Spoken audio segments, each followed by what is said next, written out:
right, ladies and gentlemen, we are filming here on Monday, February 17th for the show today on February 19th, and it is 7:30 p.m. Eastern Time here in Cuyahoga Falls, Ohio, and you know what that means. 10-cent beer night. 10-cent beer night. Official sports show, FitTheBitchRadio.com every Wednesday, 7:30 to 8:30 p.m. Eastern Time. And we just finished up in the sports world a NBA All-Star Weekend, which has pretty much been the same story the past few years. To keep changing things, hoping to make it better. And Did you think it was better? I didn't really watch it. I saw part of it. I watched it. Well, I'll tell you what, it wasn't no 180 to 160 blowouts anymore. No. Because they got 4 teams now. They're debating. They broke the news this morning. They're talking about changing it again to 1v1, 1 versus 1 matchups tournament, and the winner gets $1 million. Whoa! So that they have something to work for. And see, I think this is how I think it should be: East and West traditional, and do away with the in-season tournament. Nobody cares. Nobody get rid of that. Nobody cares about that. Okay, and then use the money, the potluck money that they would have got winning the in-season tournament into the All-Star game. Because then there's something there to work for. But just a kind of a recap of the All-Star game this past weekend in San Francisco, home of the Golden State Warriors there. They changed the sophomore rookies game too, which I did not like. They made them play before the All-Star game versus some veteran teams. It would have been Shaq's team. That I didn't care for. So that normally is on Friday night. It wasn't. It was on Sunday night. I see that one that needs to stay. It's dumb how they did it. But Saturday night, the skills competition went to the Cavaliers. They had the Cavaliers play. Not everybody plays the skills competition. I think because they were the leaders in the East, they had them go up against the Warriors, home court advantage. And then the West would be the Thunder and all that. And they won the skills competition for the second time in 4 years. Cavs won the skills competition back a couple years ago when the All-Star game was in Cleveland. And so winning it the second time in 4 years, that was a good look there. Tyler Hero of the Miami Heat won the three-point contest. Darius Garland, he did okay. It's the three-point contest. And then Matt McClung is the first guy ever, a G Leaguer, mind you, Bob, who's won 3 straight NBA dunk championships. Really? And he's in the G. Yeah. Well, he's a two-way player then. He has to be a two-way player. Yeah, but you have to understand, he's on a second or third NBA team in the G League. The guy he's good in the G League, but he's just not. He hasn't polished his talent to become a decent everyday NBA player, and he's really more known for his dunking ability too now. But they're having problems convincing players to do the dunk competition, and he's always in for doing it, down to do it, I should say. And because he's with the G League, they make him eligible, and he won it for the 3rd straight time. And he actually did make it entertaining, and they actually said he made it so entertaining that the others did not have a chance. Like, he was just, he dominated from the first dunk to the last and took home the gold there. In again, it was 4 teams for the All-Star game. Yeah. You had Darius Garland, Evan Mobley. They were on, I believe, Chuck's team. It's funny they wasn't on the Cavs coach's team. Atkinson, yeah. Atkinson was on Shaq's team, who they won it all. So there was another award given out to the Cavs there. Like he won the All-Star game there. Donovan Mitchell was on Donovan Mitchell was on Chuck's team. That's right. Mobley and Garland, they may have been on Candace Parker's team. with Mitchell. Those 2 guys were on the same team. No, because Mitchell guarded him. You sure? Yeah. I could have swore I know Garland and Mobley were on the same team. I think they may have been on Candace Brown's Maybe team. it was Garland and Mobley. I know there's 2 Cavs on the one team. Yeah, Garland and Mobley were on the same team there. But that's the rundown of the All-Star break. I mean, it's a cool thing. It's a cool break for basketball fans, but it is what it is. Before we talk real quick about the Cavs this week, because the season moves on, it resumes, and this is, again, I've said this before, I'm going to say it again, this is one of my all-time favorite times of the year in sports. You have the NBA All-Star Weekend, and then turn the page to the second part of the season, where things are going to start turning up. You have conference play in the college hoops. That is, and we're about to get there in a sec, Bob. A lot of good stuff happened to our teams this past week. And things are just really heating up there as we get closer and closer to March Madness. But on top of that, Cleveland got some very interesting basketball news. It's almost official. It's about 99% there, but it's pretty much official to call it that. Bob, the WNBA is going to bring the Cleveland Rockers back to Cleveland. Rockers. In 2028 is the plan. And some people are like, oh, we would like the team now because there's a big prospect coming out of the draft. Actually, she might go to her senior year at UConn because she does not want to go play for Dallas, who has the #1 pick. But there's somebody that they would hope that if Cleveland were able to start as soon as possible, that maybe she'd be open to coming in and helping start the franchise. But it's not going to happen in 2028. Here's the good news, okay, as far as that's concerned. Dan Gilbert's going to own the team. Dan Gilbert likes to spend money. By 2028, I anticipate WNBA off seasons are weird. Like, it's not like regular NBA or MLB or anything. Like, players are basically on. There's a rookie contract and then there's a once a year contract, pretty much. A lot of them are on 1-year deals. Yeah. I mean, they're not tied. I think Clark might be tied up for the Fever for a couple of years. For the rookie deal, yeah. For the rookie deal. And they do that. Let's be honest. Some of them want to have kids.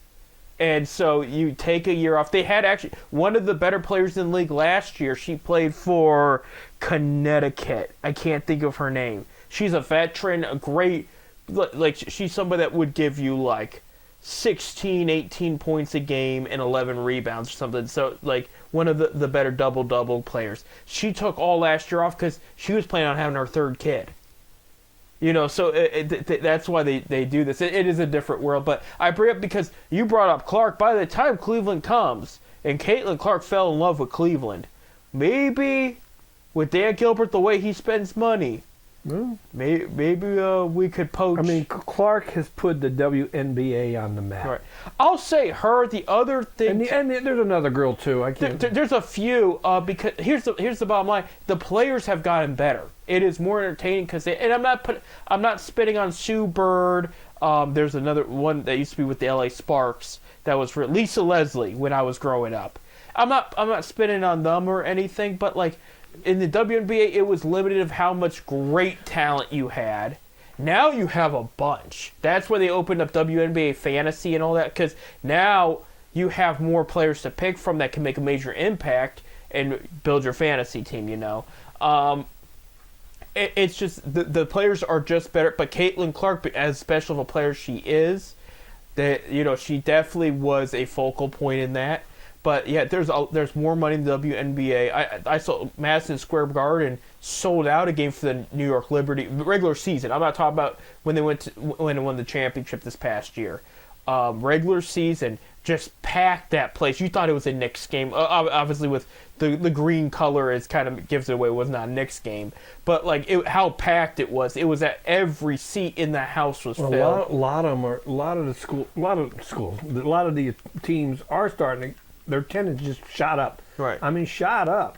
I mean, when the Rockers was in Cleveland, we're talking, what was it, 10, 20 years ago? They ended in 2003, so. 20 years ago. They didn't average that well. No. They was maybe 4,000 a game, maybe, But I think now, in the way women's basketball is picked up, especially the college rank too. Yeah. I mean, the college ranks are really, really. I watched a women's game the other night. I think it was Illinois. The place was packed. It was a Big Ten game. Right. The place was packed, and so it might be good now here in Cleveland. Right, and I think it will be. Rumor has it they haven't talked about it late, but it was mentioned this summer. Donovan Mitchell apparently did have a meeting with the WNBA committee, and he would be probably part owner of that team. With the Rockers? Yeah. And because he wanted that for Cleveland there. His contract's about up by the time the Rockers come in, so I don't know how that would look or work. Who did Miles Garrett become partners with? Cavaliers. Yeah, he bought into the Cavaliers. Yeah. So yeah, that kind of thing does happen, LeBron James has Euro soccer teams and whatnot, the bigger ones, the ones where there's a lot of money there. A lot of money. Yeah, but your New York Yankees and I'm trying to think of another team, but your New York Yankees of soccer, basically, where it's like, they spend money, they're a big commodity over there. So, players invest in that type of thing. But long story short, we are going to have The Rock, and they are going to keep the name, by the way. They did mention it. See, I was always hoping that the Guardians would have been the Rockers. There was mixed feelings. It is the Rock and Roll Hall of Fame city. I mean, right. Some people had mixed. I would not have minded that. I know they asked. Is it Pat? I mean, I'd rather still have the Indians back. Right. The drummer of the Black Key, Patrick Carney, from Akron, close over here, because he does sometimes the drums for John Adams. He filled in before John passed, and he goes to the home opener all the time too. He did not like the Rockers idea. He thought it was kind of cheesy. And, I think it was pretty good. The city. Right. But it's good that where the name originated in sports in Cleveland here is staying there for the WNBA team. But no, congrats to Cleveland. We're looking forward, and I hope to. I'll be much older, but by the time that comes around, I would hope to attend a couple Rockers games in the summer. I know the WNBA off season's underway right now. It's already gotten interesting. A couple weeks ago, Kelsey Plum was traded from Las Vegas to LA. So that was a big deal at the time. I remember that Las Vegas was one of the top teams next to New York last year. So, and her being a big part of that next to Jaya Wilson was. In a couple of years, we'll be talking rocker basketball. Rocker basketball. Oh yeah. I mean, it's going to be a fun time when it comes, and I just hope we get a first overall pick that can lead us the way to greatness, as other first overall picks have done for us, which have been very few. You have LeBron James there, Brad Daugherty did well there. If you're talking about football, Myles Garrett's obviously been an excellent pick over the years, a Hall of Fame player. Baseball, they only had one. Bazana's the only first overall pick for the baseball team's history. They've never had the first overall pick before then. No. So we haven't seen how he pans it. But, we're pulling for him, and you're going to see a lot of him in spring training. We'll talk about that in a sec. But more on the Cavs. 44-10. Okay, 44 going into the second half of the All-Star break. They're 5.5 games above Boston, who's number 2 in the league. Tied with the Thunder for the best record in the league. Thunder are also 44-10 and 8 games above the Memphis Grizzlies there in the West. But for the Cavaliers this week, they're going to start off with a game I think they should win. Thursday, they're at Brooklyn against the Nets. Last year they had issues against the Nets. This year they have not had those issues. Nets have changed up the roster a little bit since the Cavs have seen them. But Cavaliers right now, that's a game they should win. Again, that will be on FanDuel. That will be Thursday night at 7:30 p.m. So for once, I could say you won't know the result by the time you listen to this because they have no games before Wednesday night.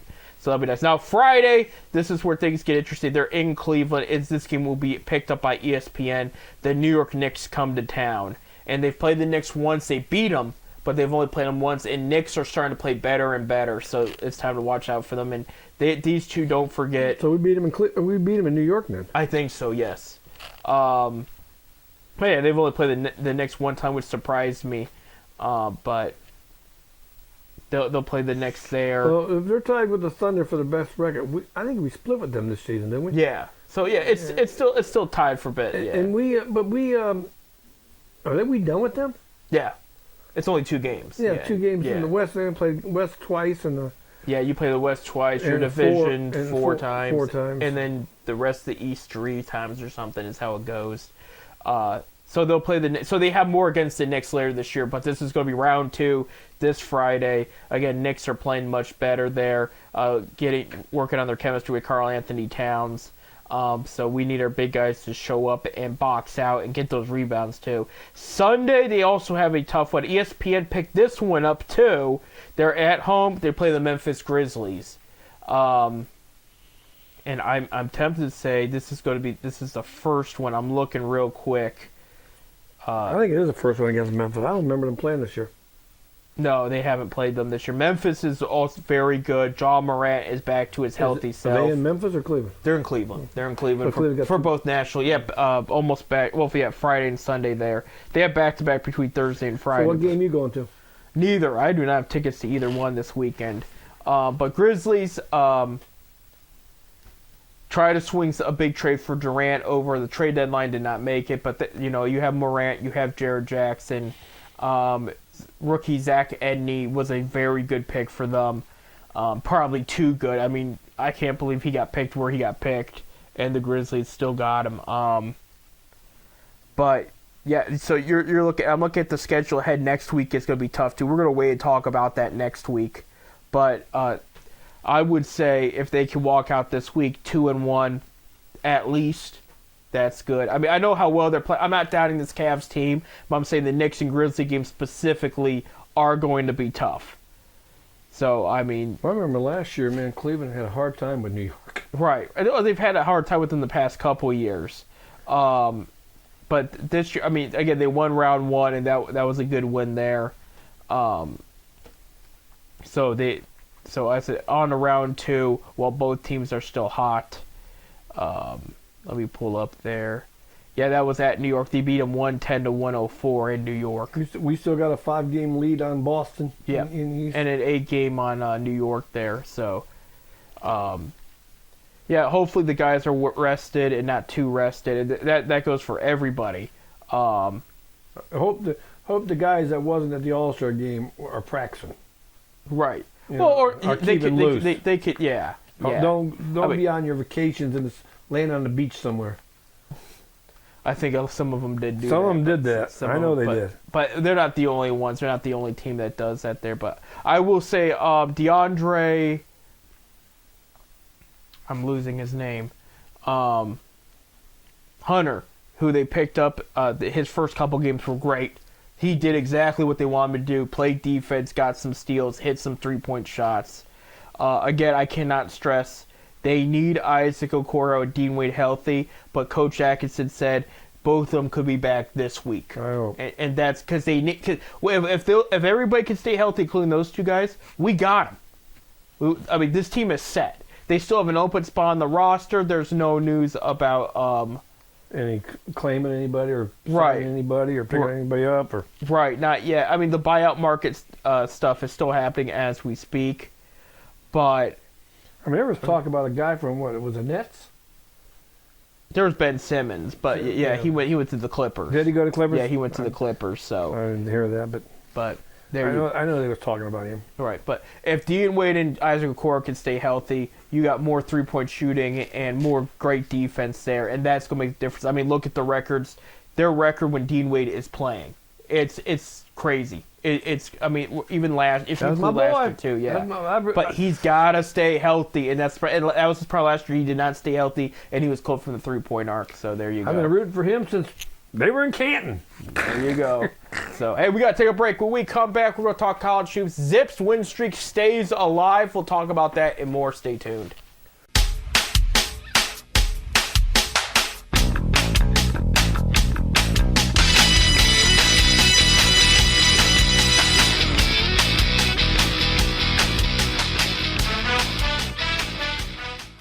Welcome back to 10 Cent Beer Night here on this mid-February show. I say mid, but like next week's our last show in February.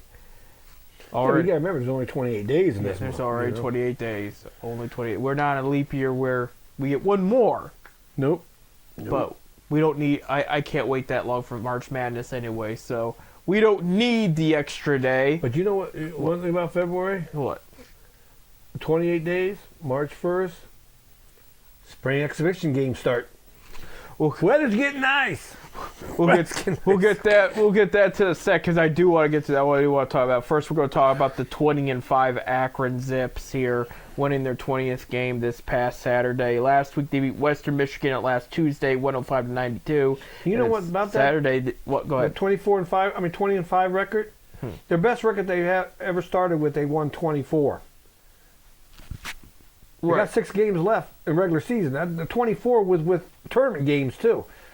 They have never won more than 24 games in a season. Get out of here. We can break that record. Absolutely. So, then when they beat Western Michigan 105-92, and so they're done with Western Michigan unless they beat them in the tournament now. They beat Central Michigan last Saturday, 85-82. I'm going to tell you this, Bob. Central Michigan may be the biggest threat to them in the tournament so far. Going into it, I mean, because this team has played them now tough both times. Well, we did clinch we're automatically clinched a playoff spot. Now the seeding, who knows where, but right. We're going to be in the top 8. We're already clinched. So there you go. And we're leading by 2 games. Right. With Miami and Ohio both losing Saturday, and then the Zips win up by 2. There you go. I mean, yeah, the good news keeps on coming, but I would watch out for Central Michigan. This is one of the better Central Michigan teams I've seen in years, if ever. And I mean, if there's one team that could upset them in the MAC tournament, that might be the team right there. So, moving ahead this week. By the time you hear this, you'll already know the result. But Tuesday on ESPN Plus, the 18th at home, they're going to play Northern Illinois. Who they've already beat this year, I believe. Yeah, they beat them on the January 28th, 80-70. That will also be the night that Enrique Freeman will get his number retired with the Akron Zips. So they're retiring number 25. They're honoring him. There is a number 25 already up there. Oh, I didn't realize that. Yeah, it's an honor night. He'll get his name up there with 25. So why was he allowed to wear it then in the first place? The number is not retired. Those are guys that are honored. Honored, okay. They're honored. So are they going to retire his number, or? Well, I don't know, but I can't think of the guy's name now. But me and Bill was looking up there. There's also two other banners up there with the same numbers. Huh. When you go in Tuesday night, look. Right. That's kind of weird to me. It is what it. I mean, maybe that's a college thing. I don't know. But I mean, he'll still be honored. They're going to do a jersey. They're going to do a replica jersey giveaway. Enrique Freeman, of course, for anybody that has not listened to the show before or heard us rant about Enrique Freeman, second round pick to the Indiana Pacers this past year. He also was the first Akron Zip to ever start an NBA game, which he did back in November. So this is a big moment for the Akron Zips program, too, to have a player like him involved into professional basketball as he is. And then, of course, he tied, or did he beat the record for double-doubles in college in a season? Yeah. He tied it? He tied it. He tied it, yeah. He didn't win it. And, I thought I thought he beat it by 1 game, excuse me. I'm having a brain fart here, but no, he did tie it there. Of course, that was his senior year. Guy was competitive from his freshman year on. Very special player, and we're hoping he'll do well in the NBA, but he'll at least get honored here in Akron. While during the last day of All-Star break, he'll be here, so that's awesome there. Saturday, they go to Athens. ESPNU will have the game 6 p.m. They will play Ohio U. And they've already beat Ohio U 92-80 earlier this year in Akron. So that's your 2 games for the Zips this week. And as Bob had mentioned, they're in first place. They're 12-0 in the conference. They're 20-5 overall. They're 2 games above Miami of Ohio right now for the number 1 spot, and they've already clinched their spot in the tournament, as Bob has mentioned. They've won 13 in a row, and they're 13-0 at home. It's been longest winning streak in the country. 13 wins in a row. There you go. Of any NCAA Division I team, longest winning streak, 13 in a row. And it's been very impressive watching him so far this year. I'm going to tell you what, Could this be the year that we break the jinx and get our first NCAA win? They got to win the tournament first, and that's. Well, I mean, yeah. I'm just saying, if they win that Right. tournament, you know. And I'm confident they can, but there's always look. So again, I told you Central Michigan's played them tough. Ohio's going to play them tough this Saturday. They always do. And then we saw last year Kent State sneak into the championship game, and Kent may have won that game if they didn't foul him. Foul. That was the gimme. That was that was definitely now in the Zips' defense. There was plenty enough time on the clock to go down there and even get a layup. Yeah. If that option was there. So it wasn't for sure Kent State would have won, but Kent put themselves in a great position and then gave it away, you know.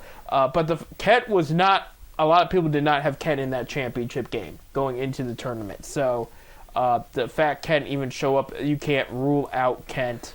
You know, the regular season, we Oh, can go 16-0 in the regular season, but when that tournament starts, it's a whole new ball. Anybody's game. And that's the one thing about the MAC.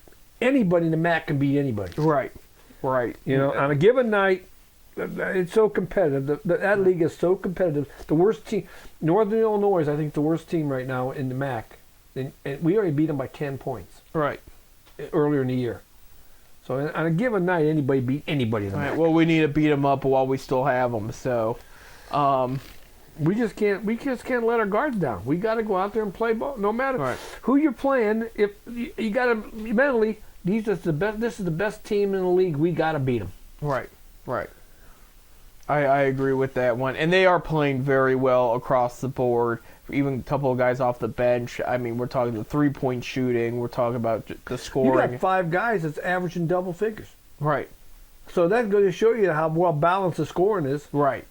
It's not, we got to guard this one guy and shut him down. Like we've seen in the past, guard Enrique heavily, guard Big Dog heavily, guard, you know, you can't do it. I'll tell you, like, this is a special group right here. Which is weird because, you know, after you lose so many guys like Gross did this past You know what? He's going to year. lose a lot after this one.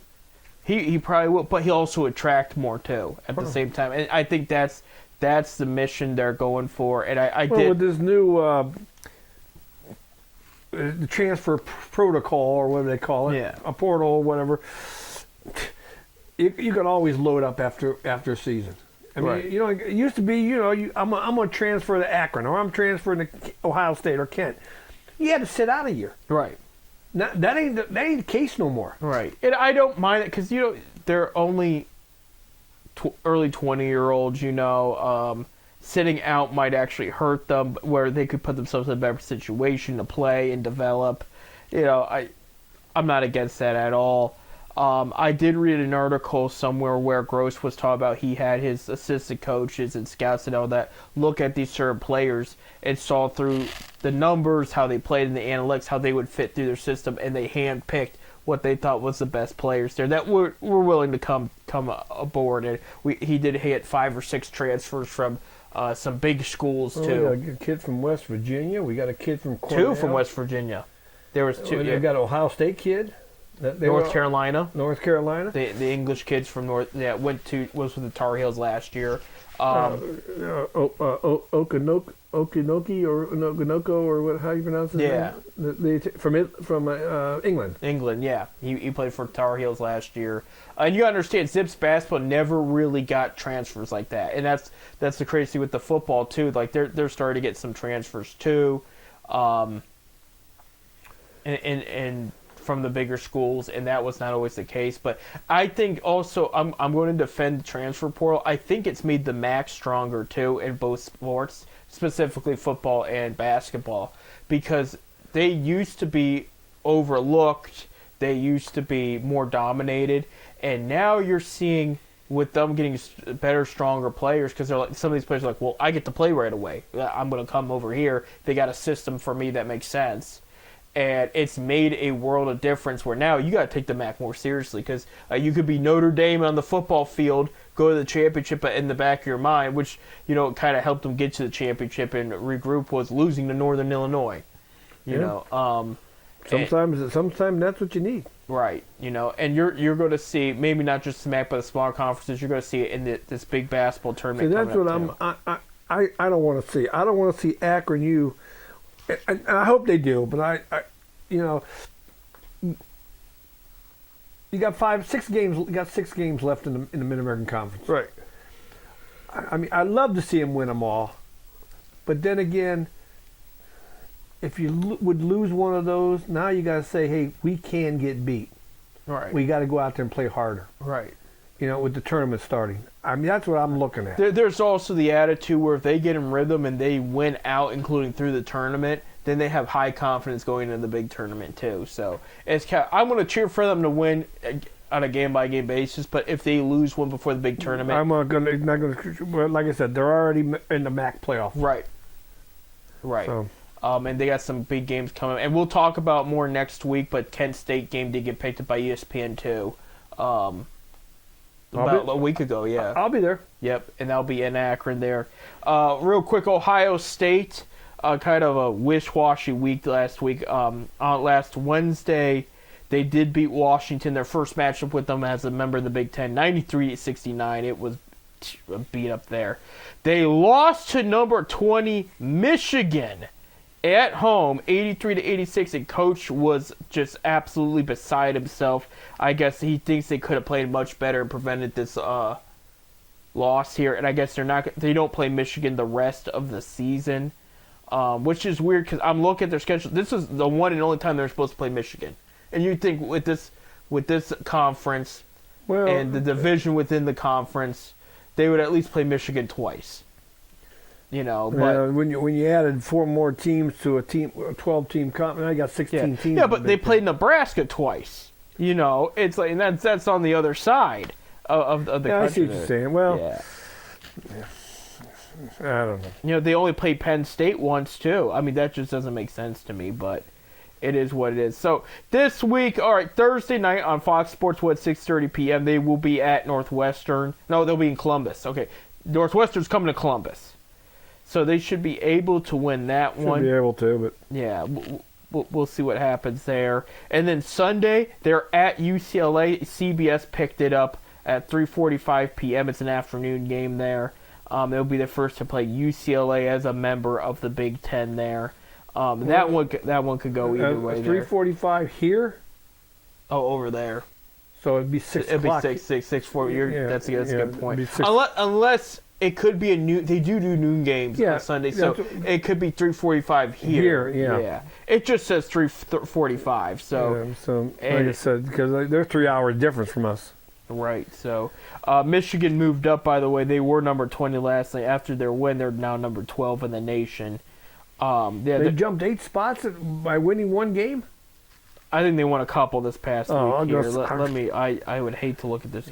They beat Purdue Tuesday. That's Purdue's why. good. Purdue was number. So beating Purdue and Ohio State led to them jumping 8 spots. So there's your answer, Bob. The top 5 in the Big Ten, all nationally ranked. Number 12, Michigan. Number 14, Michigan State. Number 13, Purdue. Number 11, Wisconsin. And number 20, Maryland.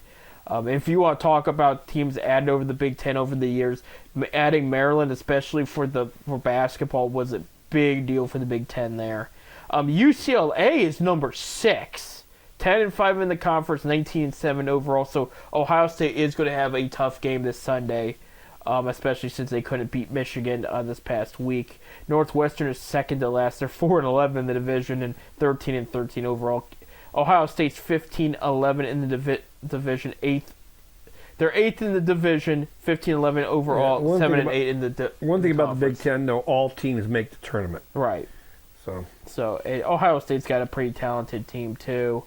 But we'll see what happens. I mean, it's their first year with a new coach. They're not playing bad. They haven't played, even in their losses, it's been close. You know, I'm looking at the games they've lost, and the worst one was number 2 Auburn. They lost 53-91. That was the worst one. They did lose to Maryland earlier this year, 83-59. Again, Maryland's one of the top ones. The others are very close. Out of the 11 remember losses. when Maryland used to be a powerhouse in the ACC. Yes, yeah, in basketball. I mean, you used to always be the biggest threat there against Duke and all of them out there, North Carolina. Yeah, now they're in the Big Ten and they're doing well. That's the team I think, regardless what happens in the Big Ten tournament, they will go to to the NIT. NIT, to the big dance. Who? Maryland? Maryland they'll go to the big dance. Yeah. I thought you meant Ohio State. No, Ohio State might have to win the tournament. They to have to yeah. pretty much win the tournament to Right. get there. They're guaranteed an NIT bid Yeah, pretty much. or a here, CBI bid. But after this week, Ohio State will have 3 games left. So, I mean, we're getting to the end of that season there. I mean, let's face it. The Big Ten's going to have 6 or 7 schools in the Right. At least that top 5 right there. And I can see UCLA making the cut, too. Michigan, Purdue, Illinois. Michigan State especially, too. I mean, Michigan, remember back in Izzo's heyday, too, how good they used to be. I mean... Yeah, but I would love. The last time. It's been a while since the last time a MAC had 2 teams in it. 30 years, exactly. It's been 30 years exactly. 1995, Ball State and Akron. And the NCAA is going to have to start looking at the MAC. Like you said, we are getting better. Right. You know, now we got to start looking. They got to start looking at the MAC. We all, like you said, with all the transfers coming in, and we're competitive against the big schools. Right. You got to start looking at the MAC. Get that an extra team, because you know and I know you can have the best record in regular season, but if you lose that MAC tournament game, you're done.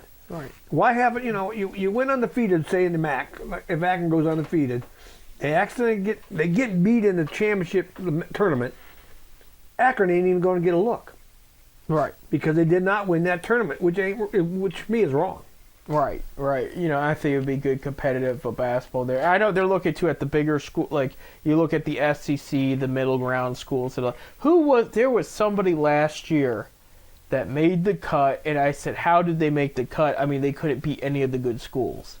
They had a winning record, but they couldn't. I attempted to say it was Alabama, but don't quote me. There was an SEC school where I said, there's no way they can let them, and they let them in.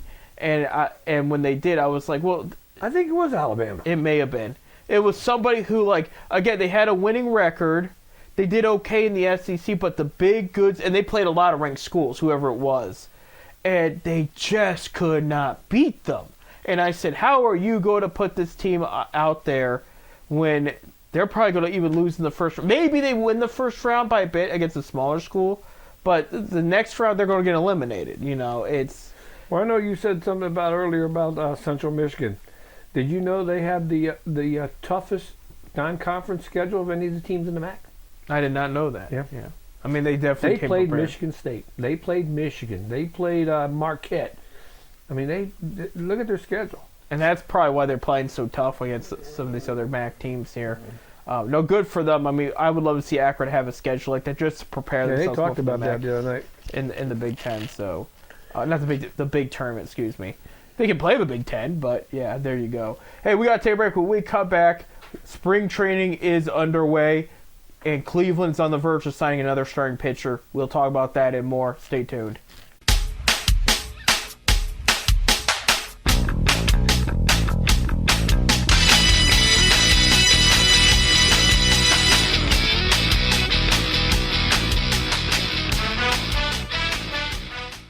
And welcome back to our last segment of today's 10-cent beer night here on FifthDimensionRadio.com. I'm Seth. I'm Bob. And Bob, we're going to talk about your favorite subject. Take me out to the ball game. Oh, yeah. Take me out to the crowd. Maybe some Cracker Jacks and peanuts. There you go. So we're spring trade just kicked off, and we're at a very interesting point of the off season too, where a lot of the players that are left free agency are getting signed to 1-year deals and whatnot. And so Cleveland's made some moves. We're going to get that. We're going to get to that in a sec. But the big move that was made this past weekend is the biggest third baseman outfielder. I mean, not outfielder. Sorry. Damn. The biggest third baseman free agent we had this offseason finally signed, and that was Alex Bregman. He took a deal with the Boston Red Sox where he's going to get an annual $40 million a year. Yeah, I think the Yankees are probably shaking now. Yeah. Maybe. But, which I find crazy. 'Cause he said, what, 6-7 years, and I'm pulling it up. He's 30 years old, so not terrible. I mean, they're going to get some good quality out of him. 2-time All-Star, 2-time World Series champ, Golden Glove, a Silver Slugger. Last year, he was about 260 average, 26 home runs and 75 RBIs. He turned down a just as good, slightly more longer contract with Detroit. So he almost was in the AL Central. So Detroit did take a run at him and made him a 6-year offer, but he decided to go with the Red Sox instead for the offer that they gave him. I mean, Detroit, that would have really improved Detroit. Yeah, I mean, with what they already have, that would have been impressive there. But I'm trying to find the deal he got. It's not listed here, but yeah, I mean he's with the Boston Red Sox now. It's a done deal. I guess Astros offered him $156 million, and he decided not to stay. Astros got some good prospects there. Anyway, so I mean they're probably going to be okay without him, but that's where he ended up going. A couple more moves that were made too outside of the whole Alex Bregman thing that was overshadowed by the Alex Bregman thing. Scott Barlow, who was with the Guardians last year, he's going to the Reds. He's going to join Terry Francona out there. Christian Arroyo, I don't know if you remember him. He was with Cleveland for a short period of time. Yeah, I think he was like a second overall pick or something. He's taking a minor league deal with the Phillies, so there's something to watch out for. Joey Gallo, slugger, he's going to take a minor league deal with the White Sox there. Luis Garcia, starting pitcher, is going to take a minor league deal with the Dodgers. Dodgers making some more moves there. Shohei Ohtani hit the mound for the first time yesterday. Hit 94 on the clock. They did announce, too, because with Shohei, you know, him being a special two-way player, they talked about a 6-man rotation. They said they will revisit the idea in May, but right now they're going to go and move with the 5, which will be Yamamoto, Sasaki, Ohtani, Glasnow, and then Blake Snell. And they're talking about in May if Clayton Kershaw or one of the other younger starting pitchers is, because they have a lot of guys that are on like rehab right now. Mm-hmm. If they are ready to go, they might change it to a 6-man rotation. But right now, we'd like to have that option. Yeah, I'd love to have that option, especially Ohtani. Yeah, I mean, he can pitch every 5 days, but he don't miss a game. Right, and he still is going to hit 40 home runs for you there. Yeah. Philly side Oscar Mercado do a minor league deal, former Cleveland Indian and Guardian there. I forget who Cleveland traded him for, but yeah, I mean he's still active and trying to find his place in the league right now. Dodgers also signed Michael Chavis. He used to be with the Washington Nationals there. Let me see. Okay, I got the deal for the here. I got the info here with the Red Sox and Braves. It's a 3-year deal, so he signed for 3 years, $120 million, but he gets $40 million a year. So Detroit was trying to give him for $171 million for 6 years. For 6 years? For 6 years, yeah. That's rough. Right. That's rough. Right. So it's $160 million. No, I wouldn't sign for that. Give me your pen. Give me your pen. So, there you have it there. Look at Eddie Rosario, former, if you remember him in Cleveland. Yeah. He's going to sign a minor league deal with the Dodgers there. Ty France, a guy who's solid contact bat. He signs a 1-year deal with the Twins.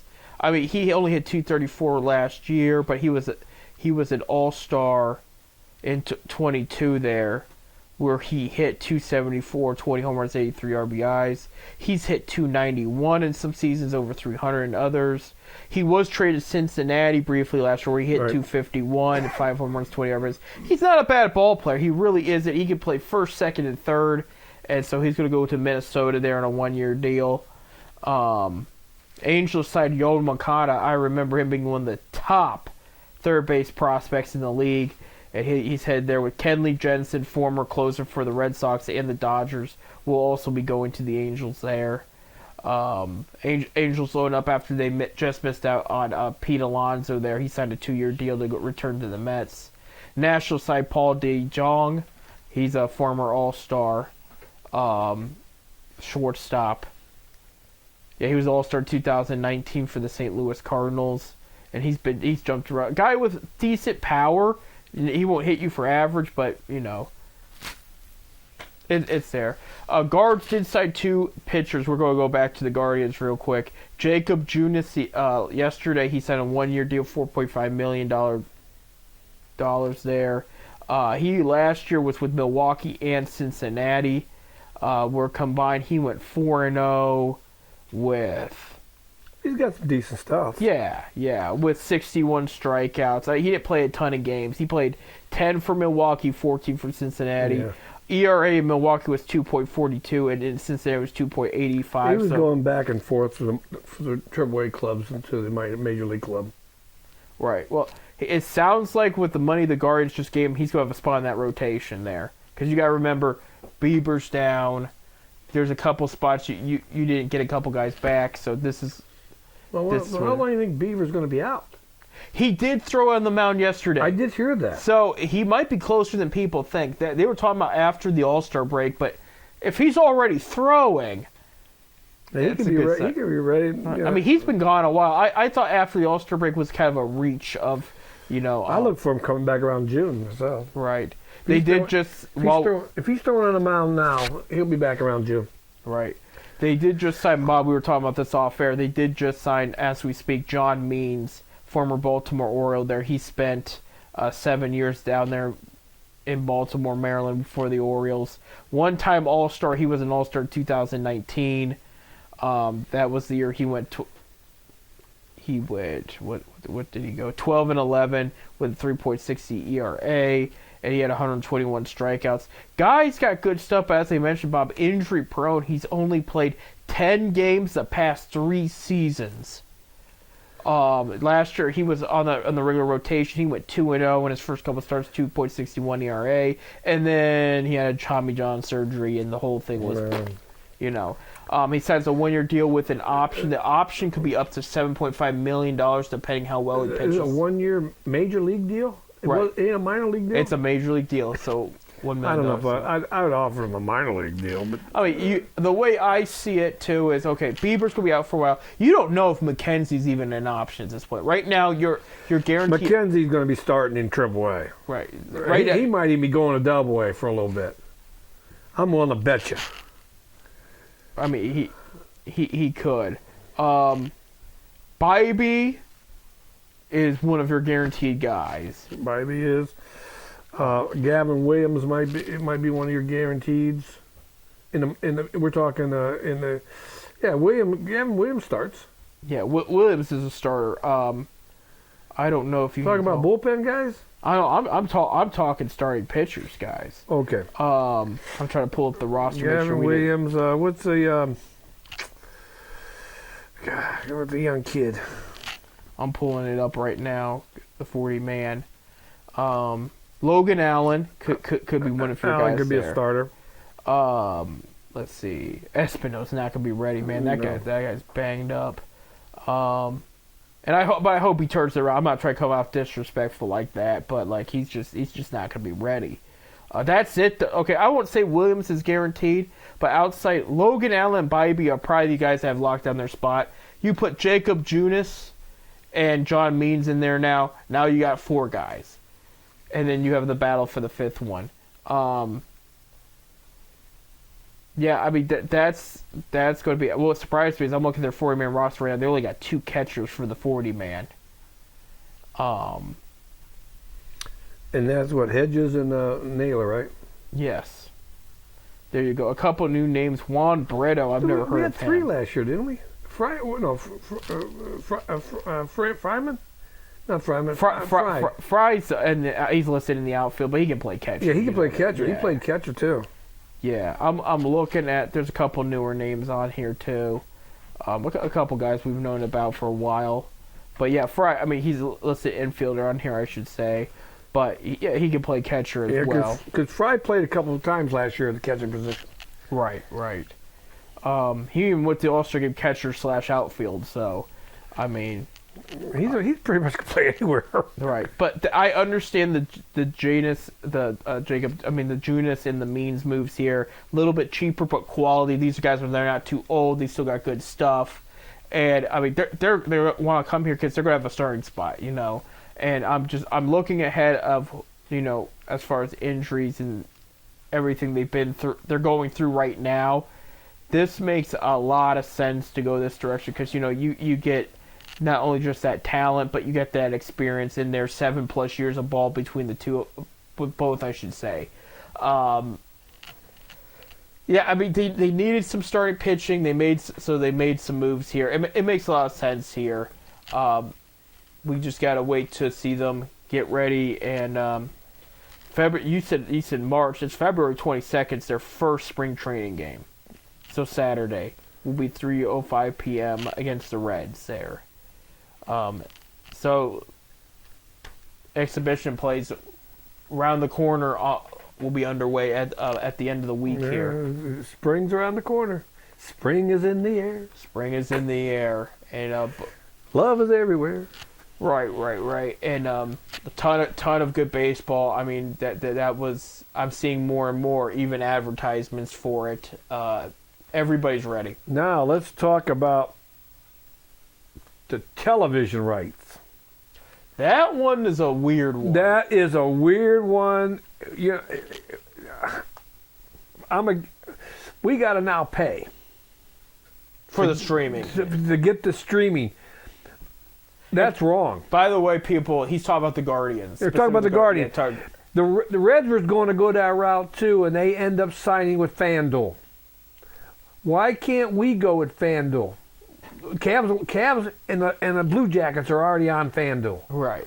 Why don't the Guardians go to FanDuel? From my understanding, they're still working on a public TV deal, but they have this so you don't have to miss. They want to go settle this MLB. Get the television thing settled. You got a lot of fans here that want to watch Guardians baseball. And we can't watch it right now. It's bad enough that you had sports, Valley Sports, and a lot of people who don't got cable never got to see the games. Right. But it was still free to us. You know, if you got Valley Sports, you got it for free. And most cable networks carried Valley Sports. FanDuel took over when Valley went bankrupt or whatever. FanDuel took over with the Cavaliers at the end of the Guardian season last year. They went bankrupt. The Cavaliers was always on Valley, right? So they went to FanDuel, which is the same thing. We get FanDuel on our TV, right? Our cable network, which of course we pay for the cable system, but that's part of the package that comes with it. Right. Now, I'm going to have to pay for streaming. I don't got a smart TV, right? So if I'm going to watch, I have to watch it on my computer and pay for the streaming system, or on my phone, which ain't going to happen.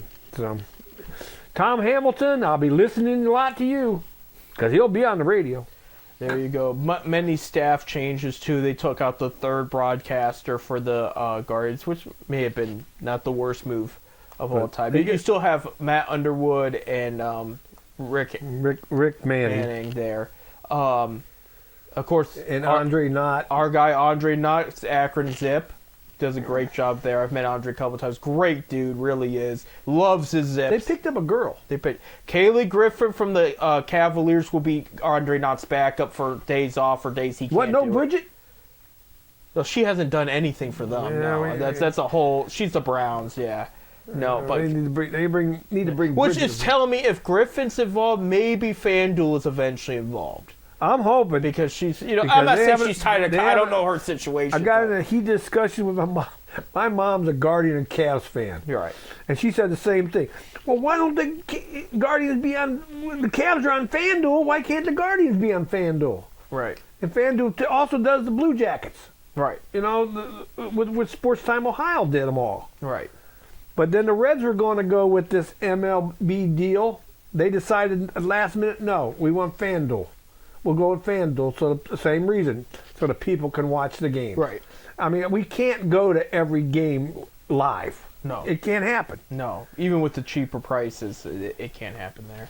I did see, we wish Jensen Lewis the best of luck. He took a full-time job elsewhere, and he will not be without Pulowski there with the Guardians there. Yeah, I guess they got a couple different. All former Indians there. Austin Jackson played outfielder during the Francona days. Jason Kipnis, as we know. Kipnis is going to be doing some games. Ben Broussard, former first baseman. I remember watching him in the Eric Wedge days. I saw him hit one of his pitch at home grand slams.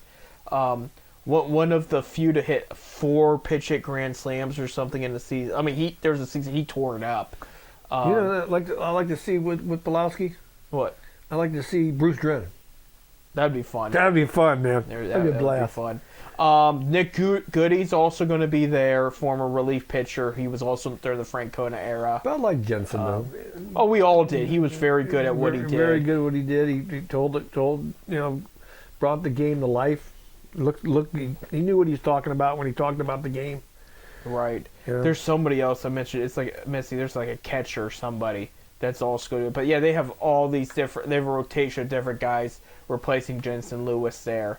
It goes to show you got to have a bunch to replace the best. Right.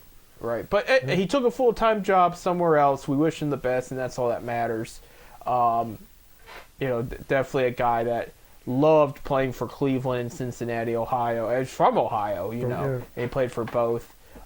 Did the best he could at the time he was here, and he was awesome as a broadcaster here analyst, I should say, more for the Cleveland Guardians. But here's about like we mentioned all those guys. We mentioned the TV deal.